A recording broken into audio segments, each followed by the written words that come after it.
والسلام على رسول الله صلى الله عليه وسلم وعلى آله وأصحابه الفائزين برضا الله أما بعد. പ്രിയപ്പെട്ട സഹോദരങ്ങളെ, സുന്നത്ത് ജമാഅത്തിന്റെ പ്രവർത്തകരെ, എന്റെ ശബ്ദം ശ്രവിക്കുന്ന സഹോദരങ്ങളെ,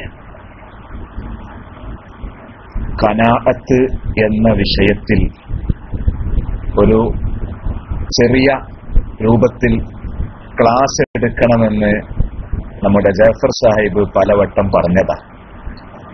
ഏതായാലും ഇൻഷാ അല്ലാഹ് അത് സംബന്ധമായിട്ട് ഖനാഅത്ത് എന്ന് പറഞ്ഞാൽ കിട്ടിയത് കൊണ്ട് മതിയാക്കുക, അള്ളാഹു തരുന്നത് കൊണ്ട് സംതൃപ്തിപ്പെടുക എന്നതാണ് ഖനാഅത്തിന്റെ ഭാഷാർത്ഥം. സംതൃപ്തിപ്പെടുക, അള്ള തരുന്നത് എത്ര കുറച്ചാണെങ്കിലും അതുകൊണ്ട് തൃപ്തിപ്പെടുക, ഇതാണ് ഇവിടെ ഉദ്ദേശിക്കുന്നത് ഖനാഅത്ത് കൊണ്ട്. സൂഫിയാക്കളുടെ അള്ളാഹുവിനെ ഭയപ്പെട്ട് ജീവിക്കുന്ന, ഖദറിലും ഖലായിലും ശരിയായ വിശ്വാസമുള്ള ആളുകൾക്ക് ഏറ്റവും അനിവാര്യമായ ഒരു സ്വഭാവമാണ് ഖനാഅത്ത് എന്നത്. ഈ ഖനാഅത്തുണ്ടെങ്കിൽ സഹോദരങ്ങളെ, നമുക്ക് ഒരു പരിധിവരെ കിബിറിൽ നിന്നും അസൂയയിൽ നിന്നൊക്കെ ഒഴിവാവാം. മറ്റുള്ളവരുടേത് മോഹിക്കുമ്പോഴാണ് അസൂയ വരുന്നത്. മറ്റുള്ളവരെക്കാൾ ഞാൻ കുറവല്ല, എനിക്കുമുണ്ടല്ലോ എന്ന ചിന്ത വരുമ്പോഴാണ് കിബിറ് വരുന്നത്. ഈ കിബിറിൽ നിന്നും ഹസദിൽ നിന്നും ഒക്കെ രക്ഷപ്പെടാൻ ഏറ്റവും നല്ല ഒരു സ്വഭാവമാണ് ഖനാഅത്ത്, കിട്ടിയത് കൊണ്ട് തൃപ്തിപ്പെടുക എന്നത്.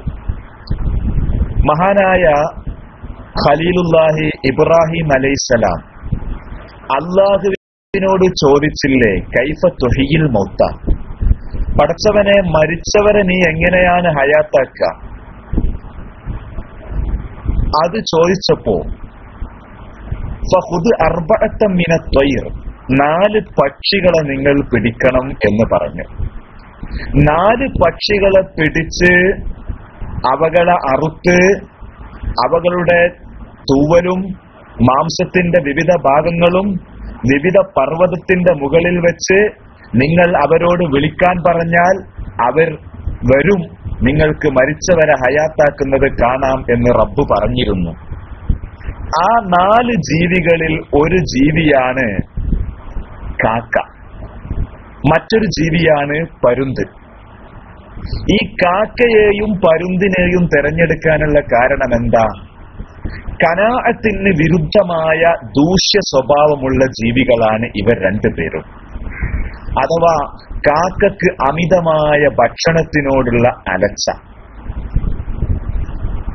ഈ അലച്ച നമുക്കുണ്ടാവാൻ പാടില്ല എന്ന് മനസ്സിലാക്കി തരാൻ വേണ്ടിയിട്ടാണ് കാക്കയെ പ്രത്യേകം ആ ജീവികളിൽ തെരഞ്ഞെടുത്ത് അറുത്തത് എന്ന് ചരിത്രം പറയുകയാണ്. അപ്പൊ അതുകൊണ്ട് തന്നെ നമ്മൾ അള്ളാഹു നമുക്ക് എത്രയാണോ തരുന്നത് അതുകൊണ്ട് നമ്മൾ തൃപ്തിപ്പെടാം. നബി സല്ലല്ലാഹു അലൈഹി വസല്ലമ പറഞ്ഞു, അസ്സമൻ ഖനഅ വദല്ല മൻ ഖമഅ. അസ്സമൻ ഖനഅ, ഖനാഅത്ത് കാണിക്കുന്ന ആള്, അസ്സമൻ ഖനിഅ, ഖനാഅത്തുള്ള ആള് അയാൾ ഇസ്സത്തുള്ള ആളാണ്. അതേ സമയത്ത് കൊതിച്ച ആള് അയാൾ നിന്ദ്യനാണ് എന്ന് നബി സല്ലല്ലാഹു അലൈഹി വസല്ലമ പഠിപ്പിക്കുകയാണ്. നമ്മൾ നിസ്കാരത്തിന്റെ ശേഷം 5 വക്തും ദുആ ചെയ്യുകയാണ്, അല്ലാഹുമ്മ ലാ മാനി അലിമാ അഅ്തൈത, പടച്ചവനെ, നീ തരാൻ ഉദ്ദേശിക്കുന്നതിനെ തടയുന്നവനില്ല. വലാ മുഅ്തിയ ലിമാ മനഅ്ത, നീ തടയാൻ ഉദ്ദേശിച്ച, നീ തടഞ്ഞു വെച്ച ഒരു സംഗതി തരാൻ കഴിയുന്നവനും ആരുമില്ല. അപ്പൊ അല്ലാഹു തആല തരണം എന്ന് വിചാരിച്ചാൽ അത് തടയാൻ ഒരാൾക്കും പറ്റൂല. അല്ല കൊടുക്കണ്ട എന്ന് വിചാരിച്ചാൽ അത് കൊടുക്കാനും ഒരാൾക്ക് കഴിയൂല. വളരെ വ്യക്തല്ലേ? ചില ആളുകള് ഗൾഫിൽ പോയി 1 കൊല്ലം നിൽക്കുമ്പോഴേക്ക് നാട്ടിൽ സ്ഥലം വാങ്ങാൻ തുടങ്ങി, നാട്ടിൽ പറമ്പ് വാങ്ങാൻ തുടങ്ങി, നാട്ടിൽ പല ബിസിനസ് സംരംഭങ്ങളും തുടങ്ങി. പോയിട്ട് എത്ര ആയിട്ടുണ്ടാവുള്ളൂ, 6-7 മാസമായിട്ടുണ്ടാവുള്ളൂ, 1 കൊല്ലം ആയിട്ടുണ്ടാവുള്ളൂ. മറ്റു ചില ആളുകള് 25 കൊല്ലം നിന്നിട്ടും അവിടുന്ന് പോരുമ്പോ ഒരുപാട് കടങ്ങൾ മൂപ്പർക്ക് വീട്ടാനുണ്ടാകും. പോകുമ്പോ വീട്ടിലുള്ള അവസ്ഥ എന്താണോ ആ അവസ്ഥ തന്നെയാണ് ഇപ്പൊ മൂപ്പര് വരുമ്പോഴും. മൂപ്പര് കുറെ ഗൾഫും എയർപോർട്ടും അറബികളൊക്കെ കണ്ടു എന്നല്ലാതെ ഒന്നും സമ്പാദിക്കാൻ മൂപ്പർക്ക് കഴിഞ്ഞിട്ടില്ല. അത് റബ്ബ് കണക്കാക്കിയ മാതിരേ വരുള്ളൂ. കുല്ലൻ യുസീബന ഇല്ലാ മാ കതബല്ലാഹു ലനാ. അള്ള എഴുതിയതല്ലാതെ നമുക്കൊന്നും എത്തുകയില്ല. അതുകൊണ്ട് തന്നെ നമ്മൾ എത്ര സാമർഥ്യം ഉപയോഗിച്ചാലും ഏതെല്ലാം തന്ത്രമന്ത്രങ്ങൾ നമ്മൾ ആവിഷ്കരിച്ചാലും റബ്ബ് കണക്കാക്കിയത് മാത്രമേ നമുക്ക് കിട്ടുകയുള്ളൂ. അതിലപ്പുറം ഒന്നും തന്നെ നമുക്ക് കിട്ടുകയില്ല എന്നത് വളരെ വ്യക്തമാണ്. അതുകൊണ്ട് തന്നെ പടച്ച റബ്ബ് എത്രയാണോ നമുക്ക് തരുന്നത് അതുകൊണ്ട് തൃപ്തിപ്പെടുന്ന ഒരു ശീലം നമ്മൾ വളർത്തിയെടുക്കണം. അങ്ങനെ വളർത്തിയെടുത്തു കഴിഞ്ഞാൽ നമുക്ക് സന്തോഷത്തോടെ ജീവിക്കാം. ഇല്ലെങ്കിൽ എപ്പോഴും ടെൻഷനായിരിക്കും. രാത്രി ഉറക്കം കിട്ടൂല. കാരണം എന്താ? ഇന്ന് നേരം വെളുത്ത് ഇറങ്ങി ഞാൻ ആ ബിസിനസ് ചാടിപ്പിടിക്കാൻ, ആ പൈസ ചാടിപ്പിടിക്കാൻ വേണ്ടി ഒരുപാട് ശ്രമിച്ചു, പക്ഷെ പറ്റിയില്ല. ആ ടെൻഷൻ കാരണം രാത്രി മുഴുവനും ഉറക്കമൊഴിക്കേണ്ടി വരും. അതുപോലെ തന്നെ ടെൻഷൻ അടിക്കേണ്ടി വരും. മറ്റൊരാളോട് അസൂയ തോന്നാൻ കാരണമാകും. ഇതൊക്കെ നമ്മുടെ ആർത്തി കൊണ്ടുണ്ടാകുന്ന, ഖനാഅത്തില്ലാത്തത് കൊണ്ടുണ്ടാകുന്ന ദൂഷ്യഫലങ്ങളാണ്. അതുകൊണ്ട് തന്നെ നമ്മുടെ പൂർവികർ നമ്മളെ പഠിപ്പിച്ചു തന്ന ഏറ്റവും വലിയ ഒരു സ്വഭാവമാണ് ഖനാഅത്ത്. നബി സല്ലല്ലാഹു അലൈഹി വസല്ലമ പറയുന്നു, ഖിയാമത്ത് നാളായാൽ ഒരു വിഭാഗം ജനങ്ങൾക്ക് അല്ലാഹു ചിറക് മുളപ്പിക്കും. ഫയതീറൂന മിൻ ഖുബൂരിഹിം ഇലൽ ജിനാൻ. അവരവരുടെ ഖബറിൽ നിന്ന് നേരെ സ്വർഗത്തിലേക്ക് അങ്ങ് പറക്കും. സ്വർഗത്തിലേക്ക് പറക്കുക എന്ന് മാത്രമല്ല, വയതനഅമൂന ഫീഹാ കൈഫ ശാഉ.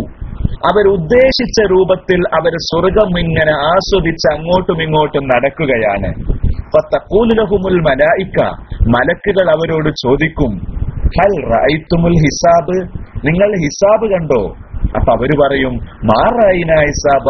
ഞങ്ങൾ ഹിസാബ് ഒന്നും കണ്ടില്ല. ഹൽ ജുസ്തുമു സിറാത്ത. നിങ്ങൾ സിറാത്ത് പാലം വിട്ടുകടന്നോ?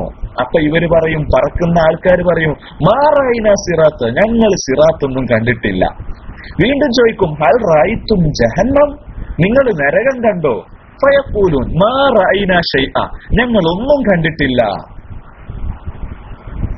അപ്പൊ മലായിക്കത്ത് ചോദിക്കും, മിൻ ഉമ്മത്തി മൻ അൻതും. നിങ്ങൾ ആരുടെ ഉമ്മത്തിൽപ്പെട്ടതാ? ഈ ചിറക് വെച്ചിട്ട് സ്വർഗത്തിൽ ഇങ്ങനെ പറക്കല്ലേ, നിങ്ങൾ ആരെ ഉമ്മത്താ? അപ്പൊ ഇവര് പറയും, മിൻ ഉമ്മത്തി മുഹമ്മദിൻ സല്ലല്ലാഹു അലൈഹി വസല്ലം. ഞങ്ങൾ മുഹമ്മദ് നബിയുടെ ഉമ്മത്ത്. അപ്പൊ ഇവര് ചോദിക്കുന്നു, മാ കാനത്ത് അഅമാലുക്കും ഫിദ്ദുനിയാ. ദുനിയാവിൽ നിങ്ങളുടെ അമൽ എന്തായിരുന്നു? അപ്പൊ ഇവര് പറയും, ഖസ്ലത്താനി കാനത്താ ഫീനാ ഫബലഗ്നാ ഹാദിഹിൽ മൻസില. 2 സ്വഭാവങ്ങൾ, 2 കാര്യങ്ങൾ ഞങ്ങളിൽ ഉണ്ടായിരുന്നു. അതുകൊണ്ടാണ് ഈ ഒരു രൂപത്തിലേക്ക് ഞങ്ങൾ എത്തിയത്. മലക്കുകൾ ചോദിച്ചു, അമാഹുമ. അത് 2 ഏതാ? 1, കുന്നായിദാ ഖലൗന നസ്തഹി അൻ നസിയഹു. ഞങ്ങൾ ഒറ്റക്കാകുന്ന സമയത്ത് അള്ളാഹുവിന് തെറ്റ് ചെയ്യുന്നതിനെ തൊട്ട് ഞങ്ങൾ ലജ്ജിക്കുമായിരുന്നു. അതൊരു വിഷയാണല്ലോ. ജനങ്ങളെ ഇടയിൽ തെറ്റിൽ നിന്ന് മാറി നിൽക്കലല്ലോ യഥാർത്ഥ തഖ്വ. ഒറ്റക്കായാൽ ഞങ്ങൾ തെറ്റിൽ നിന്ന് മാറി നിൽക്കും. വനർളാ ബിൽ യസീരി ബിമ്മാ ഖസമ ലനാ. അള്ളാഹു ഞങ്ങൾക്ക് എത്രയാണോ വിഹിതിച്ചു തരുന്നത് അത് ഞങ്ങൾ തൃപ്തിപ്പെട്ട് ജീവിക്കും. അതുകൊണ്ടാണ് ഈ അവസ്ഥയിലേക്ക് ഞങ്ങൾ എത്തിയത് എന്ന് ഈ സ്വർഗത്തിലൂടെ പറക്കുന്ന ആളുകൾ പറയുമെന്ന് മഹാനായ റസൂലുള്ളാഹി സല്ലല്ലാഹു അലൈഹി വസല്ലമ പഠിപ്പിക്കുകയാണ്. അപ്പൊ കിട്ടിയത് കൊണ്ട് മതിയാക്കുക എന്ന സ്വഭാവം, ആ സ്വഭാവത്തിന് വലിയ കൂലിയാണ് അല്ലാഹു തആല ഓഫർ ചെയ്തിട്ടുള്ളത്. അതുകൊണ്ട് തന്നെ പ്രിയപ്പെട്ട സഹോദരങ്ങളെ, നമുക്ക് സമ്പാദിക്കാം, അതിന് വിരോധമില്ല. നമ്മുടെ കുടുംബത്തെ പോറ്റാൻ, അതുപോലെ തന്നെ നമ്മുടെ ദീനീ കാര്യങ്ങൾ നടത്താൻ, ദീനീ കാര്യങ്ങൾ നടത്താൻ സമൂഹത്തിന് വേണ്ടിയിട്ടൊക്കെ നമുക്ക് അധ്വാനിക്കാം, നമുക്ക് പൈസ ഉണ്ടാക്കാം. പൈസ ഉണ്ടാക്കലും അധ്വാനിക്കലും ബിസിനസ് നടത്തലും ഒന്നും ഖനാഅത്തിന് എതിരല്ല. ഖനാഅത്ത് മനുഷ്യന്റെ മനസ്സിലുണ്ടാകേണ്ട സ്വഭാവമാണ്. അഥവാ കിട്ടിയത് കൊണ്ട്, എത്രയാണോ റബ്ബ് നമുക്ക് തരുന്നത് ആ തരുന്നത് കൊണ്ട് സംതൃപ്തിപ്പെടുക. അതിലപ്പുറം കിട്ടണം കിട്ടണം കിട്ടണം എന്നുള്ള ആർത്തി ഒഴിവാക്കുക. ആ ആർത്തി ഒഴിവാക്കുന്നതിനാണ് ഖനാഅത്ത് എന്ന് പറയുന്നത്. അതല്ലാതെ സമ്പാദിക്കുന്നതിനോ അല്ലെങ്കിൽ മുതലുണ്ടാക്കുന്നതിനോ കാശ് ഉണ്ടാക്കുന്നതിനോ ഒരിക്കലും ഖനാഅത്ത് എതിരല്ല. ഖനാഅത്ത് എതിരല്ല. അതുകൊണ്ട് തന്നെ അതാണല്ലോ വാഖിഅ സൂറത്തിന്റെ മഹത്വം വിശദീകരിച്ച നമ്മുടെ മഹാന്മാര് പഠിപ്പിക്കുകയാണ്. വാഖിഅ സൂറത്ത് അത് സ്ഥിരമായി ഓതുന്ന ആള് ദാരിദ്ര്യത്തിൽ നിന്ന് ഒഴിവാകുമെന്ന് മഹാനായ റസൂലുള്ളാഹി സ്വല്ലല്ലാഹു അലൈഹി വസല്ലം പഠിപ്പിക്കുകയാണ്. സ്ഥിരമായി വാഖിഅ സൂറത്ത് ഓതിയാൽ ദാരിദ്ര്യം ഒഴിവായി കിട്ടും. അത് വിശദീകരിച്ചുകൊണ്ട് പണ്ഡിതന്മാർ ചോദിക്കുന്നു, ഫഇൻ ഖുൽത ഇറാദത്തു മതാഇ ദുനിയാ ബി അമലിൽ ആഖിറത്തി ലാ തസിഹു, ആഖിറത്തിലേക്കുള്ള ഒരു അമല് കൊണ്ട് ദുനിയാവിന്റെ ചരക്ക് എങ്ങനെ ഉദ്ദേശിക്കുക? അത് ശരിയല്ലല്ലോ. വാഖിഅ സൂറത്ത് ഓതിയാൽ നിങ്ങൾക്ക് സമ്പത്തുണ്ടാകും, നിങ്ങളെ ദാരിദ്ര്യം പോകും എന്നൊക്കെ പറയുമ്പോ ഒരാൾ വാഖിഅ സൂറത്ത് ഓതുന്നത് എന്തിനാ? സമ്പത്തുണ്ടാവാനല്ലേ. അപ്പൊ അങ്ങനെ സമ്പത്തുണ്ടാവാൻ വേണ്ടി ഓതാൻ പറ്റുമോ? അപ്പൊ അതിന് പറയുന്നു, അത് മുറാദുഹും അൻ യർസുഖഹുമുല്ലാഹു ഖനാഅത്തൻ. വാഖിഅ സൂറത്ത് ഓതിയാൽ അല്ലാഹു തആല അവർക്ക് ഖനാഅത്ത് കൊടുക്കും. ഈ ഖനാഅത്ത് കൊടുക്കുമ്പോ അവർക്ക് സ്വത്ത് ഉള്ളതുപോലെയാകും എന്ന് മാത്രമല്ല, വഖാലൽ ഇമാമു ശാത്തിബി, ഇമാം ശാത്തിബി തങ്ങൾ പറയുന്നു, ലാ ബുദ്ദലിൽ ആലിം, ഒരു പണ്ഡിതന് കൂടാതെ കഴിയൂല, മിമ്മാലിൻ, നല്ല പൈസ വേണം. ഉസ്താദുമാരാന്ന് വിചാരിച്ചിട്ടൊന്നും ഇല്ലാതെ അങ്ങനെ നടക്കാൻ പറ്റൂല. പണ്ഡിതന്മാർക്ക് പൈസ വേണം. വജാഹിൻ, അത്യാവശ്യം സ്ഥാനവും ഒക്കെ പണ്ഡിതന്മാർക്ക് വേണം. ഹത്താ ലാ യദില്ല ലി അഹദിൻ വലാ യഹ്താജ ഇലാ അഹദിൻ, ആരിലേക്കും ആവശ്യമാവാനും പറ്റൂല, ആരുടെ മുമ്പിലും താഴാനും പറ്റൂല. അതുകൊണ്ട് പണ്ഡിതന്മാർക്ക് നല്ല പൈസ വേണം, നല്ല സ്ഥാനം വേണം എന്നൊക്കെ ഇമാം ശാത്തിബി റളിയല്ലാഹു അൻഹു പറയുകയാണ്. അതുകൊണ്ട് തന്നെ വാഖിഅ സൂറത്ത് പതിവായി ഓതിയാൽ ലം തുസിബുഹു ഫാഖത്തുൻ, അവന് പട്ടിണിയെത്തൂല. അതുകൊണ്ട് ഫഖറഉഹാ, നിങ്ങൾ അതിനെ ഓതുക. വഅല്ലിമുഹാ ഔലാദക്കും, നിങ്ങളെ മക്കൾക്ക് നിങ്ങൾ അതിനെ പഠിപ്പിച്ചു കൊടുക്കണമെന്ന് മഹാനായ റസൂലുള്ളാഹി സ്വല്ലല്ലാഹു അലൈഹി വസല്ലമ പഠിപ്പിക്കുകയാണ്. അപ്പൊ പറഞ്ഞു വന്നത്, സമ്പത്ത് ഇഷ്ടം പോലെ അള്ളാഹു തരും. സമ്പത്ത് തരൽ അത് ഖനാഅത്തിന് എതിരല്ല. ഖനാഅത്ത് മനസ്സിലുണ്ടാകുന്ന സ്വഭാവമാണ്. അഥവാ അള്ളാഹ് തരുന്നത് കൊണ്ട് തൃപ്തിപ്പെടുക, കൂടുതൽ കിട്ടണമെന്നുള്ള ആർത്തി ഒഴിവാക്കുക. ഇതാണ് ഖനാഅത്ത് കൊണ്ട് ഉദ്ദേശിക്കുന്നത്. അതന്നെ അത് കീഴിൽ പറഞ്ഞില്ലേ മഹാനായ സൈനുദ്ദീൻ മഖ്ദൂം തങ്ങൾ, വഖ്ന ബിതർക്കിൽ മുസ്തഹാ വൽ ഫാഖിരി മിമ്മത്അമിൻ വമലാബിസിൻ വമനാസിലാ, ആശിക്കപ്പെടുന്നത് മുന്തിയത് തന്നെ കിട്ടണം എന്നുള്ള ആ ഒരു ചിന്ത, അത് ഒഴിവാക്കിയിട്ടാണ് നീ ഖനാഅത്ത് നടത്തേണ്ടത്, സംതൃപ്തിപ്പെടേണ്ടത് എന്ന് മഹാനായ സൈനുദ്ദീൻ മഖ്ദൂം റളിയല്ലാഹു അൻഹു നമ്മെ പഠിപ്പിക്കുകയാണ്. ഇവിടെയാണ് പ്രത്യേകം നമ്മൾ ശ്രദ്ധിക്കേണ്ടത്. നമുക്ക് ഇപ്പോ ദർസ് നടത്തുന്ന ഉസ്താദുമാര്, അതുപോലെ തന്നെ മദ്രസയിൽ ജോലി ചെയ്യുന്ന മുഅല്ലിമീങ്ങള്, അവർക്കൊക്കെ കിട്ടുന്ന ശമ്പളം തുച്ഛമായ ശമ്പളമാണ്. ആ ശമ്പളം കൊണ്ട് അവർ തൃപ്തിപ്പെടുമ്പോൾ അവർക്ക് അല്ലാഹു അതിൽ ബറക്കത്ത് നൽകുകയാണ്. അത് തൃപ്തിപ്പെടാതിരുന്നാല് പിന്നെ നമുക്ക് എത്ര കിട്ടിയാലും മതിയാവൂല. അതാണ് വിഷയം. അതിൽ തൃപ്തിപ്പെട്ടാൽ അല്ലാഹു തആല അതിൽ ബറക്കത്ത് തരും. മനസ്സറിഞ്ഞ് അതുകൊണ്ട് തൃപ്തിപ്പെടണം. അങ്ങനെ തൃപ്തിപ്പെടുമ്പോൾ അല്ലാഹു തആല അതിൽ നല്ല ബറക്കത്ത് തരും. അങ്ങനെ എത്ര സംഭവങ്ങൾ ഉണ്ടായിട്ടുണ്ട്. ബറക്കത്തിനല്ലേ, കുറെ സമ്പത്തുണ്ടാവലല്ലോ, സമ്പത്തുണ്ടാകുന്നതിനല്ലല്ലോ വിലയുള്ളത്.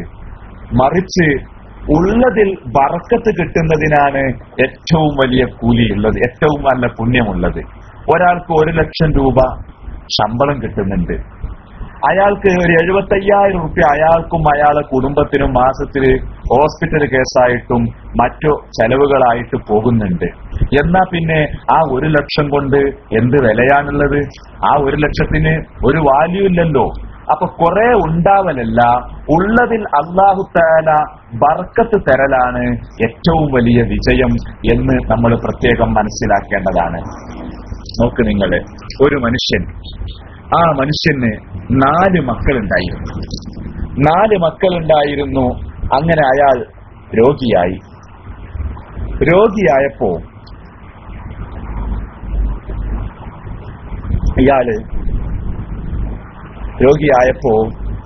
ഇയാള് പറയുകയാണ്, മക്കൾ തമ്മിൽ പരസ്പരം പറയുകയാണ്, ഒന്നുകിൽ നിങ്ങൾ ഉപ്പയെ പരിപാലിക്കുക, ഉപ്പയെ പരിപാലിക്കുമ്പോ നിങ്ങൾക്ക് അനന്തരാവകാശ സ്വത്തൊന്നും കിട്ടൂല,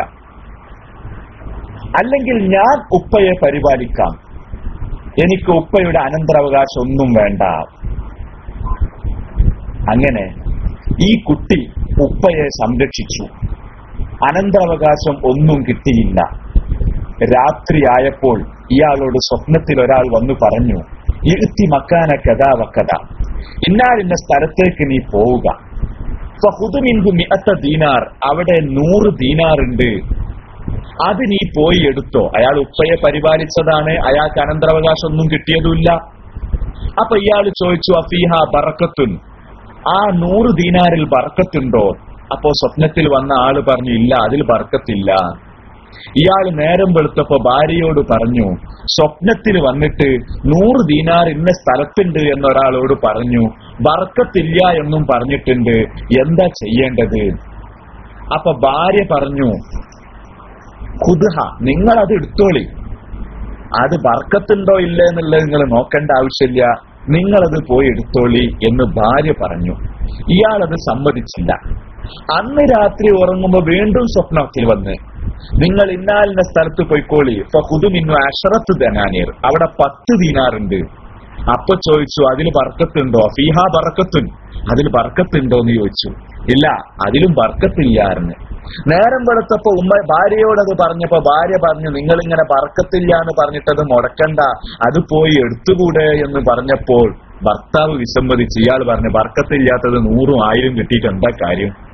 3ാമത്തെ രാത്രി ഉറങ്ങുമ്പോഴും സ്വപ്നം കണ്ട്, ഇന്ന സ്ഥലത്ത് ചെല്ല്, അവിടെ 1 ദീനാറുണ്ട്. അപ്പൊ 100 വന്ന് 10 വന്ന് ഇപ്പൊ 1 ആയി. 1 ദീനാറുണ്ട് എന്ന് പറഞ്ഞപ്പോ ഇയാൾ ചോദിച്ചു, ബർക്കത്തുണ്ടോ? നഅം, ബർക്കത്തുണ്ട് എന്ന് പറഞ്ഞു. ഇയാൾ പോയി, ബർക്കത്തുള്ളത് 1 ആണെങ്കിൽ 1 ഇരിക്കട്ടെ, ബർക്കത്തുണ്ടല്ലോ. അങ്ങനെ ആ 1 ദീനാർ അയാൾ എടുത്ത്, ആ 1 ദീനാറായിട്ട് ഇയാൾ അങ്ങാടിയിലേക്ക് പോയി. അങ്ങാടിയിലേക്ക് പോയി നോക്കുമ്പോഴാണ് ഫഇദാ ഹുവ ബിറജുലി യഹ്മിലു ഹൂതൈനി, 2 മത്സ്യം കൊണ്ടുപോകുന്ന ഒരാളെ ഇയാൾ കണ്ട്.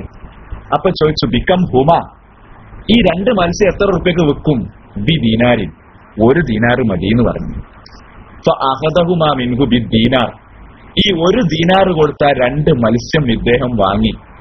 ഇദ്ദേഹം നേരെ ആ മത്സ്യവുമായി വീട്ടിലേക്ക് ചെന്ന് നോക്കുമ്പോ ഫശക്ക ബുത്തൂനഹുമാ, ഈ 2 മത്സ്യവും നന്നാക്കി ഇങ്ങനെ കീറുന്ന സമയത്ത് ഫവജദ ഫീഹാ ദുർറത്തൈനി, 2 മുത്തുകൾ ആ മത്സ്യത്തിന്റെ വയറ്റില്. കടലിലാണല്ലോ മുത്തുണ്ടാവാറുള്ളത്, ഈ മത്സ്യത്തിന്റെ വയറ്റില് മുത്ത്. ലം യറന്നാസു മിസ്ലഹുമ, അതുപോലത്തെ മുത്ത് ആൾക്കാർ കണ്ടിട്ടന്നല്ലേ, അമ്മായിരി ഭംഗിയുള്ള 2 മുത്ത്. അങ്ങനെ ഈ മുത്ത് ഇയാൾ ഡിസ്പ്ലേക്ക് വെച്ച് പലരും വന്ന് ഈ മുത്ത് കാണാൻ തുടങ്ങിയപ്പോൾ ഫബഅസൽ മലിക്കു യത്ലുബു ദുർറത്തൻ ലിയശ്തരിഹ, ഇതുപോലത്തെ ഒരു മുത്ത് കിട്ടാൻ വേണ്ടി രാജാവ് അന്വേഷണം ഒരുപാട് കാലമായല്ലോ തുടങ്ങിയിട്ട്. അവസാനം ഇവിടെ ഉണ്ട് എന്ന് വിവരം കിട്ടി രാജാവ് ഇദ്ദേഹത്തിന്റെ അടുത്തേക്ക് വന്ന് ഫബാഅഹ ബിവഖരി 30 ബഗലൻ ദഹബാ, 30 ഒട്ടകത്തിന് ചുമക്കാനുള്ള സ്വർണം കൊടുത്തിട്ട് ഈ മുത്ത് ഇങ്ങോട്ട് വാങ്ങി. 1 മുത്ത് വാങ്ങി. മുത്ത് വാങ്ങിയിട്ട് കൊട്ടാരത്തിൽ വെച്ചപ്പോ ആൾക്കാർ പറഞ്ഞു ഇത് ഒരു മുത്തായിട്ട് രസമില്ല, മാ തസ്ലഹു ഹാദിഹി ഇല്ലാ ബി ഉഖ്തിൻ, ഈ മുത്ത് വേണമെങ്കിൽ ഇതിന്റെ ഒപ്പം ഒരു മുത്തും കൂടി ഉണ്ടാകും, അതും കൂടി കിട്ടണം. അപ്പൊ രാജാവ് പറഞ്ഞു ഉത്തുലുബു ഉഖ്തഹ, എന്നാ ഈ മുത്തിന്റെ കൂടെ ഉണ്ടാവുന്ന മുത്ത് അത് അന്വേഷിച്ചു നോക്കി. വൈൻ അൽഅഫ്തും സമനഹ, ഇരട്ടി പൈസ കൊടുത്താലും നിങ്ങൾ ആ മുത്ത് വാങ്ങണം.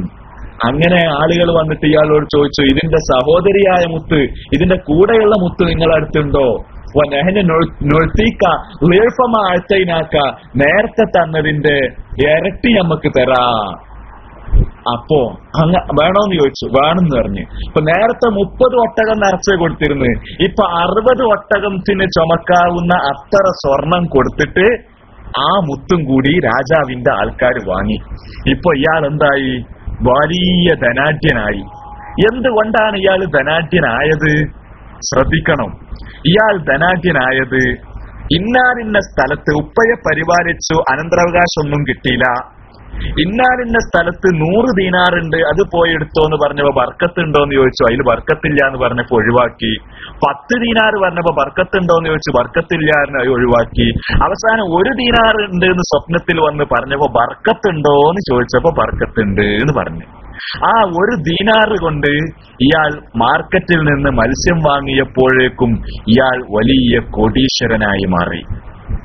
പ്രിയപ്പെട്ട സഹോദരങ്ങളെ, പടച്ചോൻ വിചാരിച്ചാൽ അത്രേ വേണ്ടു, റബ്ബ് കണക്കാക്കിയാൽ അത്രേ വേണ്ടു. 1 ദീനാറ് മതി പണക്കാരനാവാൻ. നമ്മളെ സ്കൂളിൽ പണ്ട് പഠിച്ചിട്ടില്ലേ, കടല വിറ്റിരുന്ന ആള്, ആ കടല വിറ്റ് ഉണ്ടാക്കിയ പൈസ, അങ്ങനെ അയാൾ ചെറിയ പെട്ടിക്കടയിട്ട് അങ്ങനെ ചെറിയ ബിസിനസ് തുടങ്ങി. അങ്ങനെ ബിസിനസ്സിന് പിന്നെ ഏജൻസി തുടങ്ങി. അങ്ങനെ പിന്നെ ഒരുപാട് ഏജൻസിഷിപ്പ് കൊടുത്ത് അങ്ങനെ വലിയ വലിയ പണക്കാരനായി മാറി. റബ്ബ് കൊടുത്താൽ അങ്ങനെ കൊടുക്കും. അള്ള കൊടുക്കണ്ടെന്ന് തീരുമാനിച്ചു കഴിഞ്ഞാൽ വലിയ പറന്നിരുന്ന ആളുകൾ കുത്തുപാളെടുക്കുന്ന അവസ്ഥയ്ക്ക് വരും. അപ്പോ നമ്മൾ പറഞ്ഞുകൊണ്ടിരുന്നത് ഖനാഅത്തിനെ കുറിച്ചാണ്. പൈസ എത്ര ഉണ്ടാകുന്നതിനും വിരോധമില്ല, പൈസ എത്ര സമ്പാദിക്കുന്നതിനും വിരോധമില്ല. പക്ഷെ പണത്തിനോടുള്ള ആർത്തി ഒഴിവാക്കി അള്ള എത്രയാണോ തരുന്നത് ആ തരുന്നതിൽ സംതൃപ്തിപ്പെട്ട് ജീവിക്കുക. ഇതാണ് ഖനാഅത്ത് കൊണ്ട് വിവക്ഷിക്കുന്നത്. ഇനി ഇൻഷാ അല്ലാഹ് ഇതിന്റെ ബാക്കി ഭാഗം നമുക്ക് നാളെ പറയാം. വആഖിറു ദഅവാന അനിൽ ഹംദുലില്ലാഹി റബ്ബിൽ ആലമീൻ. അസ്സലാമു അലൈക്കും.